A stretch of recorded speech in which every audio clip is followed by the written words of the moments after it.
Alors, comment faire pour que ton mec change? Ton mec, ton ex, ta meuf, peu importe, ne changera pas. Tu restes dans une relation dans l'espoir qu'un jour ce sera mieux. Or, la dynamique dans laquelle cette relation a commencé ne permet pas le changement. Alors, je précise que là, je m'exprime dans le cadre d'une relation toxique. Bien évidemment. Si tu es dans une relation toxique, la personne ne changera pas. Et je t'explique pourquoi. Premièrement, les fondations. Souvent, la relation toxique, elle commence par une forte attirance émotionnelle ou physique. C'est pour ça d'ailleurs qu'on entend des personnes dire « c'est mon âme sœur, ma flamme jumelle, je l'aime trop, j'ai jamais ressenti ça, il y a une connexion entre nous », alors que la personne les maltraite, alors que ça se passe pas bien dans la relation. Et cette passion, cette croyance que l'amour doit être intense pour être vrai, peut masquer des comportements problématiques au début. Et ça va créer l'illusion de la compatibilité. C'est à ce moment-là que les comportements de contrôle, possessivité, jalousie, dépendance, réaction émotionnelle excessive sont perçus comme de l'amour.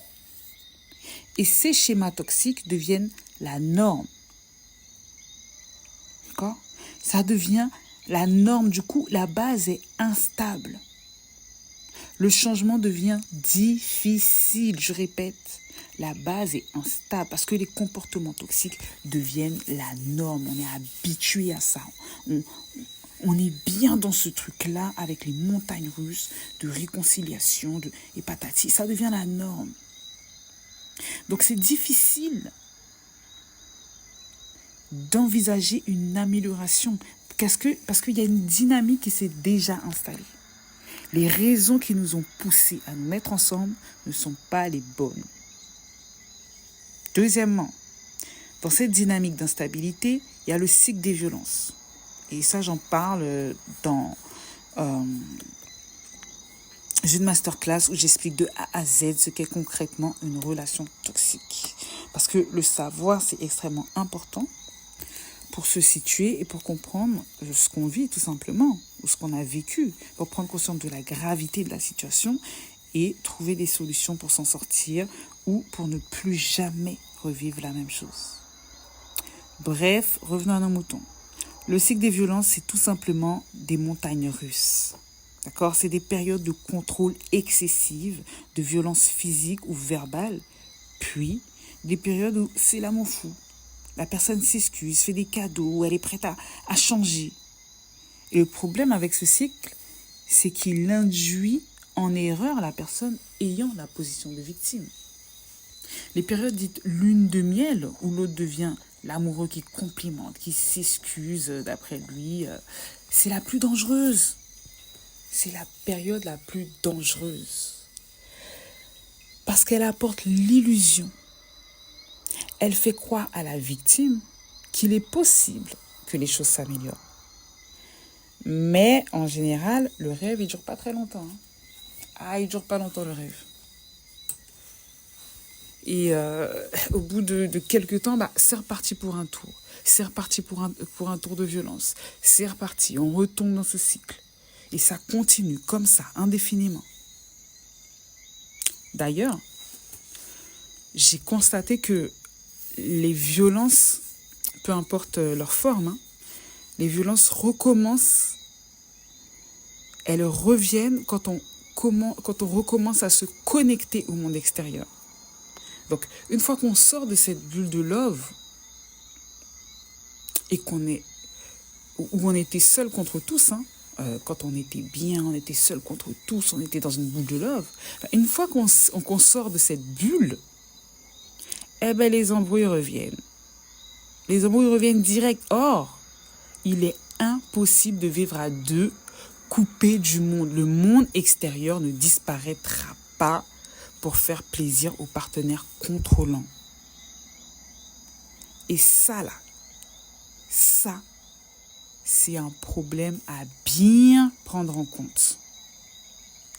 comment tu veux améliorer une relation où il faudrait vivre coupé du monde et toujours collés l'un à l'autre pour que ça se passe bien. Puisque dès qu'il y a un élément extérieur qui vient entraver, entre guillemets, la relation, mais ça part en cacahuète en fait. Donc, c'est pas possible d'évoluer dans une relation comme ça. Et dans tous les cas, c'est même pas épanouissant sur le long terme. Ça laisse peu d'espace déjà pour le développement personnel. Ça laisse peu d'espace pour les possibilités d'évolution, d'accord. En fait, il n'y a pas de vie sociale. Il n'y a pas de moment à soi pour se ressourcer. Et puis, il n'y a pas non plus d'avis extérieur. On ne se nourrit plus des avis des autres. D'accord ? On est là dans le couple et du coup, toutes les violences deviennent la norme parce qu'on est enfermé avec l'autre et seul son point de vue compte. On a en face de nous uniquement son point de vue, le point de vue de l'autre. Bref, tout ça là, ça crée une incapacité à évoluer ensemble, sachant qu'en plus dans cette dynamique toxique, les échanges, ils sont pas sains, ils sont presque inexistants, les échanges sains en fait. Et tout ça, ça nous mène au point 3, la communication. La communication est inexistante.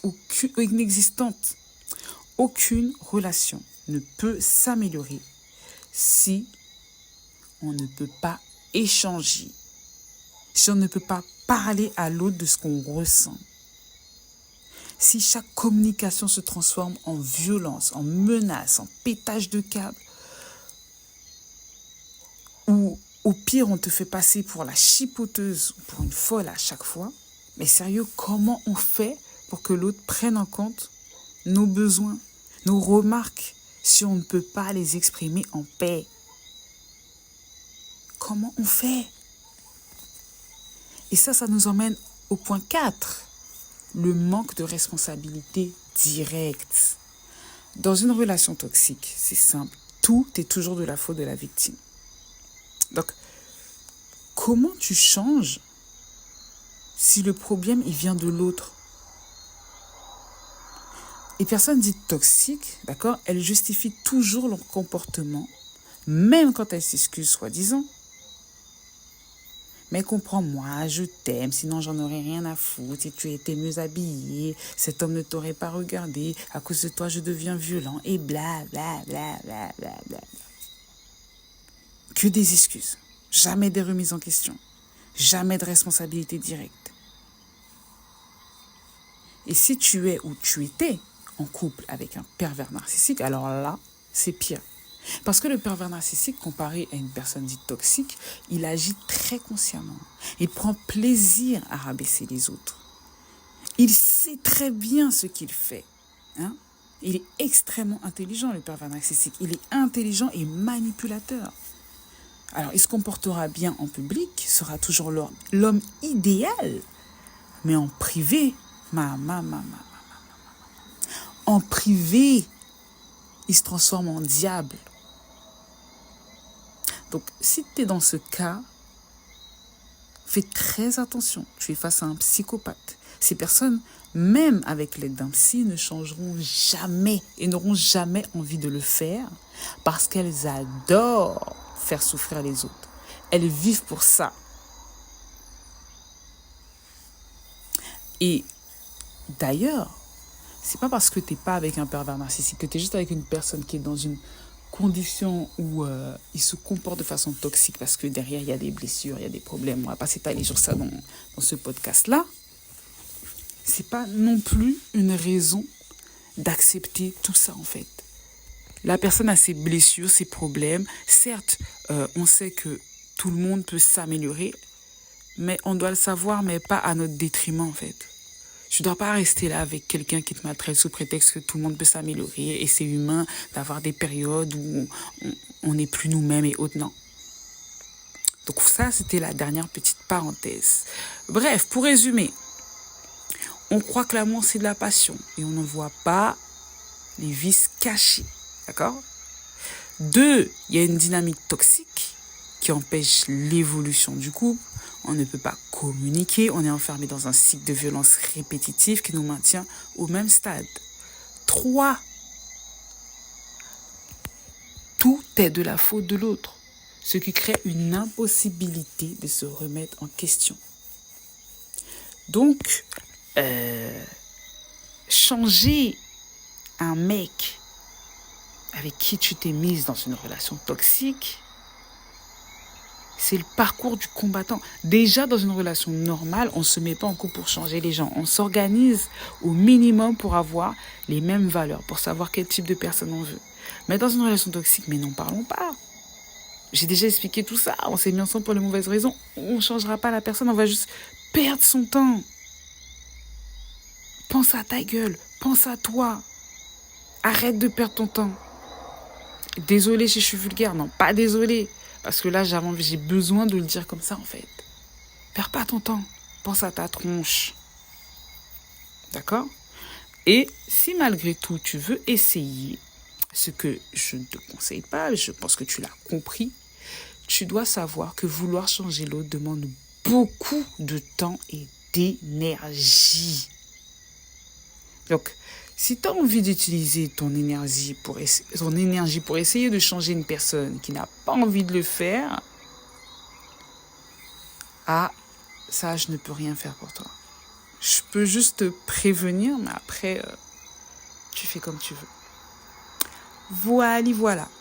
Alors, désolé, non, pas désolé, je sais pas pourquoi je dis désolé à chaque fois, mais pas désolé du tout de t'avoir dit que tu ne peux pas changer ton ex, ton mec ou ta meuf toxique. À bientôt.